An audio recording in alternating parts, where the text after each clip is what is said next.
السلام علیکم ناظرین، آپ دیکھ رہے ہیں ہیلو جی بی، میں ہوں شفال لون۔ ناظرین، آپ کو علم ہے کہ ہمارا ہمسایہ ملک جو پہلے پاکستان تھا 1970 سے پہلے، جسے ہم مشرقی پاکستان کہتے تھے، آج کل بنگلہ دیش کہا جاتا ہے۔ بنگلہ دیش پاکستان سے علیحدگی کے بعد 1971 میں، جس کے بعد بہت سے مشکلات ایسے بنگلہ دیشی لوگوں کو سامنا کرنا پڑی۔ اس کے بعد یہ بنگلہ دیش ایسا اٹھا جو جنوبی ایشیا کی ایک بڑی معیشت کے طور پر یہ سامنے آیا۔ اس کی وجوہات یہ ہے کہ وہاں کے لوگوں نے بہت بڑی محنت کی، لگن کے ساتھ کام کیا، اور کپڑے کے لحاظ سے اگر دیکھا جائے تو بنگلہ دیش ایک بڑی معیشت ہے، جہاں پر 40% جو لوگ یعنی 1 کروڑ تقریباً 2 کروڑ 40 لاکھ کچھ لوگ کپڑے کے کاروبار سے منسلک ہیں۔ اگر انٹرنیشنل منڈی کی بات کریں تو مارکیٹ میں تقریباً 40 کروڑ سم تھنگ ڈالر کی جو ٹریڈ ہوتی ہے وہ صرف کپڑے پر ہی انحصار کرتی ہیں، اور تقریباً کافی طور پر ان کی حسینہ واجد کی جب حکومت آئی 15 سال سے ابھی تو جو حکومت ہے اس کے مطابق تقریباً 3/4 جو ان کی اس کی پر کیپٹا انکم تھی وہ 3/4 حصہ بڑھ چکی تھی۔ وہاں پر روڈز بننا، اسکیمیں دینا، بہت سے ایسے ملٹیپل پروجیکٹس وہاں پر آ چکے تھے۔ اور اسی کے بعد دیکھا جائے تو وہاں پہ ایک رول یہ تھا کہ جب بنگلہ دیش کی آزادی کے میں جو شامل ان کے شہدا تھے افواج کے، تو ان کے لیے 30% کوٹا تھا کسی بھی جو سول سروسز میں جو بھرتی کے لیے۔ تو اب اس کے اوپر لوگوں کو جو یونیورسٹی کے طلباء ہیں ان کو اس کے اوپر شکایت تھی کہ وہ اس قسم کی اتنی زیادہ جو وہاں پہ کوٹا دیا جا رہا ہے یہ یعنی ناانصافی ہے جو دیگر پڑھے لکھے لوگوں کے لیے، جس پر انہوں نے احتجاج کیا۔ احتجاج یونیورسٹی آف ڈھاکہ سے ہوا یا کسی بھی یونیورسٹی سے چھوٹا سا احتجاج ہوا، جس کے بعد جب احتجاج بڑھ کر روڈ اور گلیوں تک پہنچا تو وہاں پر فورس نے ان کے اوپر ظلم کیا اور پولیس کی طرف سے ان پر شیلنگ کی گئی۔ جمعے کے دن اگر دیکھا جائے تو وہاں پر جمعے سے پہلے کچھ دن پہلے یہ ہوا کہ وہاں پر ایک احتجاج میں 50 لوگ ہی ایک ہی احتجاج کے ایک دن ہی فوت ہوئے، مرے۔ تو جس کے بعد یہ ایسا ہوا کہ پورا نیشنل لیول پہ یہ احتجاج بڑھ گیا، جو ہر شخص اس کا یعنی مطالبہ کرنے لگا۔ اب یہ گلی کوچوں تک یہ بڑھ کر اتنا ہوا کہ یہ فوج یعنی پولیس سے ایک ان کنٹرول ہوا، جہاں پر بہت سی مواد بھی ہو چکی ہیں، بہت سے لوگوں کے زخمی بھی ہوئے، اور اب یہ ہے کہ بہت بڑے احتجاج کی شکل اختیار کر چکا ہے۔ آپ کو علم ہے کہ بنگلہ دیش ایک انڈیپینڈنٹ ملک ہے جہاں پر ان کی پورا نظام ہے، جس کے بعد جب احتجاج حد سے زیادہ بڑھ گیا تو ان کے اوپر یہ ہوا کہ وہاں پر فورس اور ایمرجنسی لگائی گئی، یا ان کے سارے چیزیں کرنے کے باوجود یہ احتجاج تھم نہ سکا۔ اب اس کے بعد یہ کیا گیا کہ اب اس احتجاج کو اب زیادہ ہونے کی وجہ سے وہاں پر کیرفیو لگایا گیا۔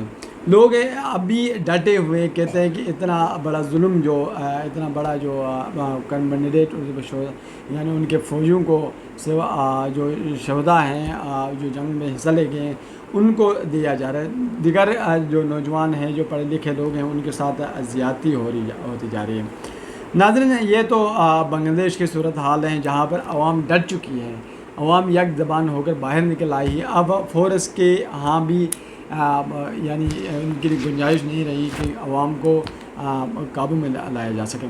آپ کو علم ہے کہ اتنی بڑی آبادی ہے، اس کو کنٹرول میں رکھنا انتہائی مشکل ہوتا ہے۔ جب عوام نکل آتی ہے، ایک سیلاب بن جاتا ہے تو بہت زیادہ مشکل ہو جاتا ہے۔ اب یہ کہا گیا کہ جو بندے کیرفیو لگنے کے بعد کہا گیا کہ جو بندہ باہر روڈ میں نظر آئے گا اس کو سیدھا شوٹ کیا جائے گا، لیکن لوگوں کا رد عمل یہ ہے کہ جیسا بھی کیا جائے انہوں نے احتجاج جب تک مطالبات حل نہیں ہوتے ہیں، یہ کوٹا سسٹم ختم نہیں کیا جاتا، تب تک یہ جان چلی جائیں جو بھی ہو جائیں اس احتجاج کو جاری و ساری رکھنے کا اندیت دے دیا ہے۔ یہ تو بنگلہ دیش کی صورتحال ہے۔ اس کے بعد اب پاکستان کی طرف آتے ہیں تو پاکستان کے صوبہ خیبر پختونخوا کے شہر بنو میں گزشتہ دن جمعے کے دن ایسا ہوا کہ جمعے سے پہلے جب وہاں پر دہشت گردوں کی طرف سے فوج کے کنڈے پر حملہ ہونے کے بعد تقریباً 10 کے قریب پاک فوج کے جوان شہید ہوئے. تو اس کے بعد چند لوگ وہاں پہ دہشت گردوں کو بھی مارا گیا. تو لوگ ظاہر سی بات ہے وہاں پہ لپیٹ میں سب کو یعنی بارش ہوتی تو کہتے ہیں ہر جگہ ہوتی ہے، ہر کسی کو یعنی کسی کو چھوڑتی نہیں ہے. تو مطلب یہ ہے ٹھیک ہے، ہمیشہ آپریشن میں کوئی نہ کوئی غلطی بھی ہو جاتی ہے، انسان لپیٹ میں آ سکتا ہو بھی سکتا ہے وہاں پر. تو اب عوام کی طرف سے یہ ریئیکشن آیا کہ وہاں پر عوام نے کہا کہ پرامن احتجاج کرتے ہیں. پرامن احتجاج میں یہ ہوا، سفید جھنڈا جس پر امن لکھا ہوا تھا، تو عوام کے ایک بڑی تعداد باہر آئی. جس کے بعد کہا یہ جا رہا ہے کہ فورس کی طرف سے وہاں ان پر شیلنگ کی گئی، یعنی ان پر فائر کیا گیا. کچھ کافی لوگ وہاں پر نقصان ہوئے اور اموات بھی ہوئے اور لوگ زخمی بھی ہوئے. جس کے بعد اب یہ واقعہ اب لوگوں کو یہ اکڑ آئی کہ یہ فورس کی طرف سے کیا ہوا. لیکن البتہ اس کی جہاں پر ریئلٹی کے اوپر ابھی تک گئی نہیں ہے، جوڈیشل انکوائری ہونی ہے. اس کے PK کے جو وزیر اعلیٰ ناپور سے ان کی ملاقات بھی ہونی ہے. پاکستان تحریک انصاف نے بھی ان کے ساتھ دیا، ANP اور دیگر 4 بڑی جماعتوں کے لوگوں نے ان کے ساتھ دیا. وہ جو جوائنٹ کمیٹی بنے گی اس کے اندر یہ ہیں. تو اب یہ ہے کہ وہاں پر کہتے ہیں کہ عوام غصے میں آئی. اس کے بعد احتجاج کا شکل اب لوگ بڑھتے گئے اور افواہیں پھیلتی گئی. جس کے بعد یہ جو ہے کہ دھرنے کی شکل اختیار کر گئی ہے. وہاں پر عوام مکمل طور پر باہر آ چکی ہے. اب عوام کے مطالبات ہیں کہ دہشت گردی کو ختم کیا جائے، دہشت گردوں کو سامنے لایا جائے اور اس طریقے میں آپریشن جو ہوتے ہیں ان کو ختم کیا جائے. ان کے جوائنٹ جو جوڈیشل انکوائری ہونی چاہیے وزیر اعلیٰ کے PK کے سربراہی میں، یا اس کے اوپر ان کو نوٹس لینا چاہیے. اب نوٹس تو آ چکی ہے. اب کہا یہ جا رہا ہے کہ اس کے اوپر باقاعدہ کمیٹی بنے گی. کمیٹی بننے کے بعد کمیٹی تو تشکیل دی گئی ہے، ان کی حکومت سے مطالبات کے طور پر ان کی ملاقات ہونی، ملاقات کے بعد یہ چیزیں سامنے میں آنی ہیں. یہ عوام میں عوام بنوں کی عوام مکمل طور پر باہر آ چکی ہے. باہر آ کر اب جو احتجاج، ابھی پہلے تو احتجاج تھا، اب دھرنے کا شکل اختیار کر گیا ہے. اب عوام اتنی زیادہ ہوگی، ان کی کنٹرول سے باہر ہو چکی ہے. اب دیکھنا یہ ہے کہ آنے والے دنوں میں کیا ہوگا. تو ظاہر سی بات ہے اب عوام بھی ہے، جوائنٹ کمیٹی بھی ہے، اور دوسری طرف حکومت بھی ہے. حکومت اس کو صلح کرانے میں وہ دے دے گی. بہتر ہے کہ صلح ہو کر پاکستان کے اندر جو دہشت گردی ہے اس کو ختم کیا جائے، اور عوام کے ساتھ خاص طور پر پختون کمیونٹی کے ساتھ جو کافی طور پر ظلم ہو رہا ہے، ظلم شاید کہ وہ اس لپیٹ میں آتے ہیں جس کی وجہ سے ان کے اوپر ظلم تقریباً یہ اس لپیٹ میں آ جاتے ہیں. تو پختون کمیونٹی کو بھی دیکھنا چاہیے کہ جو ان کے اندر دہشت گردی کا ایکٹیویٹیز میں حصہ لیتے ہیں، ان لوگوں کو نکال کے باہر حکومت کو حوالہ کریں، تاکہ پاکستان مزید دہشت گردی اور مزید نقصانات سے، خاص طور پر پختون کمیونٹی جو ہے ان مخصوص معاملات سے بچ سکیں. پاکستان پرامن بنے اور پاکستان ترقی کرتا ہوا پاکستان بن جائے.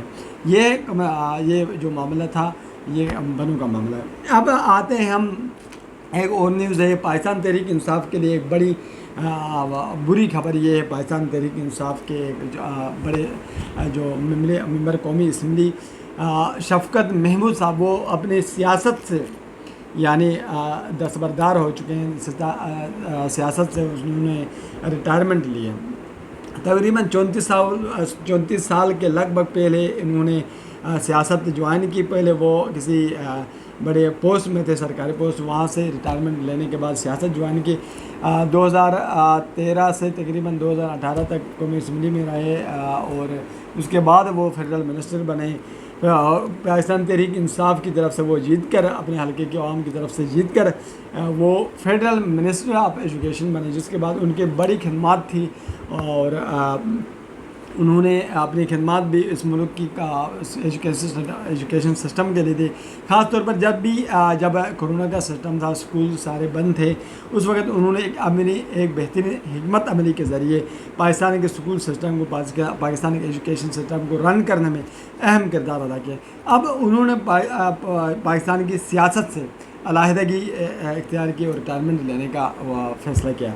انہوں نے یہ کہا کہ میں اب ایج کا تقاضا ہوتے ہوئے تقاضا ہے جس کی وجہ سے میں اس سیاست سے ریٹائرمنٹ لینا چاہتا ہوں. 74 سال کے لگ بھگ ان کی ایج ہے.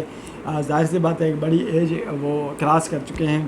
تو اب انہوں نے اسٹیٹمنٹ یہ دی ہے کہ میں کسی کے پریشر میں آ کر یا میں کسی وجہ سے سیاست سے دستبردار نہیں ہو رہا، بلکہ وجوہات یہ ہے کہ وہ ایج کا مسئلہ ہے، وہ آج کے ایج کا تقاضا ہے جس کی وجہ سے وہ سیاست سے دستبردار ہونا چاہتے ہیں.